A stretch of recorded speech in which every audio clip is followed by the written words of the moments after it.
Mga kapuso, nandito pa rin po tayo ngayon sa Barangay San Jose, dito sa Navotas, isa po sa pinaka-apektadong barangay dito sa buong lungsod dahil sa patuloy na pananalasa ng habagat at pinalala pa ng high tide dito sa kanilang lugar. Kaya kung makikita po natin, sa ngayon tumaas na ulit yung baha rito.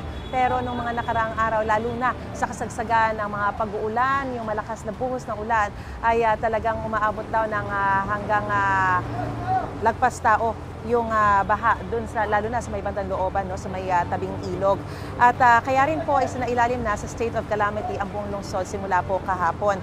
At ang isa pa po sa mga nakapagpalala o naging sanhi rin ng malaking problema para bumaha dito sa may kanilang mga kalsada rito ay yung pagkasira ng pader na supposedly ay nagde-delineate o nagsisilbi rin sanang harang dun sa ilog o yung tinatawag na Malabon Navotas River papunta dito sa kalsada, no?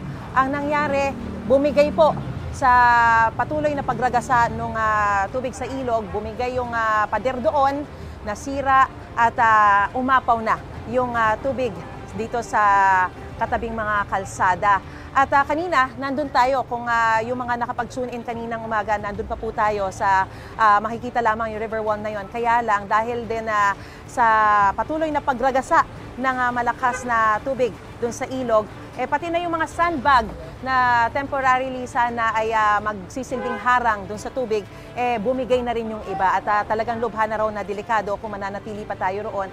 Dahil napakabilis din po ng pagtaas ng tubig. No? Kung katunayan, itong kinaroroonan ko kanina nung naglalakad tayo bago umere nung unang pagkakataon, hanggang talampakan lamang po yung baha. Pero ngayon, malapit na po dito sa tuhod yung tubig dito sa kalsada. Ganun kabilis yung pagtaas ng tubig, no, mula doon sa ilog.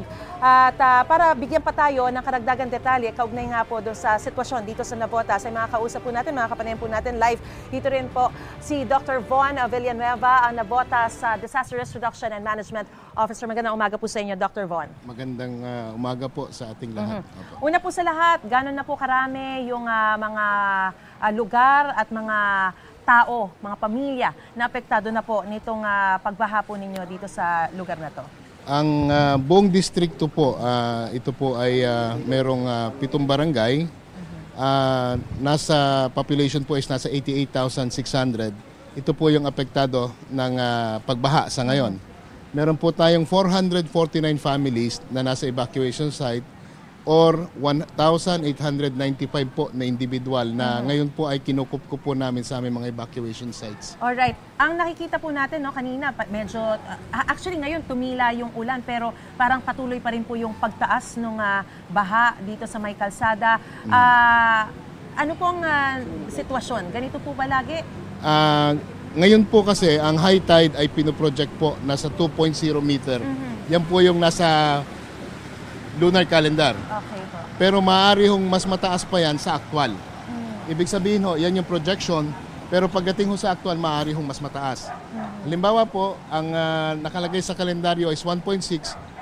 Kung meron hong hangin, kung meron hong bagyo, pag-ulan, maaari hong tumaas yan hanggang 2.1 or 2.2. Kaya nakakapagpalala pa po. Yun, napansin po natin talagang ang itim din po, no? Nung baha na pumunta na rito dito sa may kalsada. Ano po ba ang nagiging sanhi nito? Kung makikita nyo ho kasi, una, galing ho yan sa Malabon Navotas River. Nandito yung mga yarda, so parang industrial po shipyard, siya. Opo, shipyard.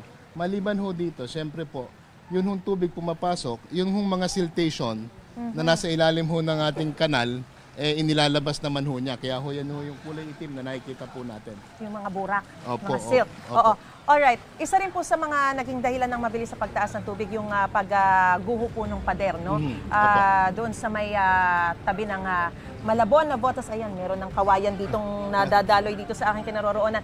Yung pader na gumuho doon sa may Malabon Navotas River, ano po ang magiging hakbang o ano na po ang ginagawa ng lokal na pamahalaan tungkol doon? Kasi syempre, patuloy po yung pag-ulan, syempre napakadelikado. Actually ho, na bago pa ho nangyari ito, dahil di ho ba, ito rin yung same na lugar na naapektuhan Nung una. 3 weeks ago. Oo, ng river So, wall. in-inspect na ho namin lahat yan.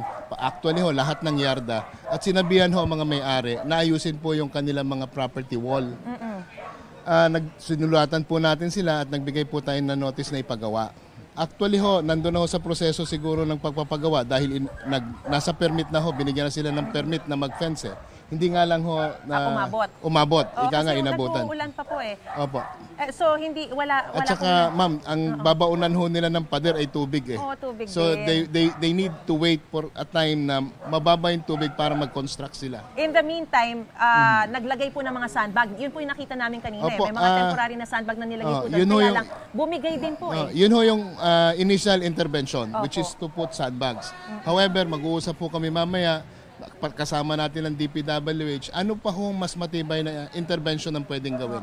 Halimbawa po, mag-bound tayo ng mga poste para mas may hahawakan yung ating mga sandbags o yung ating mga temporary enclosure para hindi pumasok yung tubig. In the meantime, ang bilis po ng pagtaas, talagang nasaksihan namin yung mabilis na pagtaas ng tubig. No? Ngayon po to na hindi pa masyadong umuulan. Hindi po ba dapat i-evacuate na rin yung mga tao doon? Kasi baka mamaya maging Actually, delikado ma'am, para sa kanila. Kahapon, di ho ba nakita yung pagbagsak ng pader?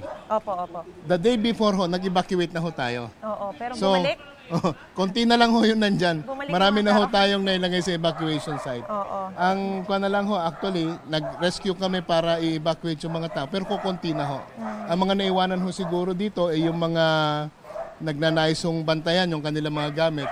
Pero yung mga delikado naman ho ang buhay, wala naman hong ganong sitwasyon. Okay. Gano'n na lang po karami yung estimate ng damages dito po sa inyong buong lugar? At ano po ba yung hotline na pwedeng tawagan ng mga residente pag biglang kailangan na nila ng tulong?